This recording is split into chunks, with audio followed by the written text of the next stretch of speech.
কলাগাছ, কচুরিপানা, ছাই, খৈল, গরুর গোবর, ট্রাইকোডার্মা পাউডার সহ নানা উপকরণ দিয়ে তৈরি হচ্ছে ট্রাইকো কম্পোস্ট। পাশাপাশি কেঁচো সারও উৎপাদন করা হচ্ছে। কৃষক ও কৃষি বাঁচাতে স্থানীয় কৃষি বিভাগের পরামর্শ নিয়ে নিজ এলাকায় জৈব সারের কারখানা গড়ে তুলেছেন ঝিনাইদহের শৈলকুপার কৃষি উদ্যোক্তা মনিরুজ্জামান সজীব। রাসায়নিক সারের ব্যবহার কমাতে এই দুই ধরনের সার উৎপাদন শুরু করেন তিনি।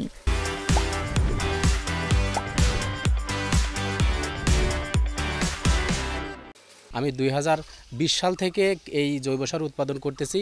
4 বছর ফিল্ড ট্রায়াল দেওয়ার পরে আমি 2024 সালে ফাইনালি সারের পজিটিভ রিপোর্ট পাই কৃষি সম্প্রসারণ অধিদপ্তর এবং মৃত্তিকা সম্পদ অধিদপ্তরের টেস্ট রিপোর্ট থেকে।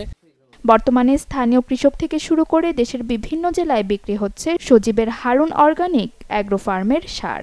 সজীবের ফার্মে কাজ করে কর্মসংস্থান হয়েছে স্থানীয় অনেকের। আমাদের এখানে কারখানাটা হতে আমরা এখানে আমাদের যে গরুর অবশিষ্ট গোবর ছিল সেটা নগদ মূল্যে বিক্রি করতে পারি। এখানে প্রায় 15 জন লোক কাজ করি, এতে 15টা সংসার পরিচালিত হয়। এই সার কারখানা হয়তো আমাদের একটু সুযোগ সুবিধা হয়েছে। আমরা খুব গরিব মানুষ, এই কাজ কাম করি আমরা বর্তমান সংসারটা আমাদের চলে। প্রতি মাসে গড়ে 60 থেকে 70 টন সার উৎপাদন করা হয়, আর প্রতি কেজি সার বিক্রি হয় 10 থেকে 12 টাকা দরে। Desk report, channel 24।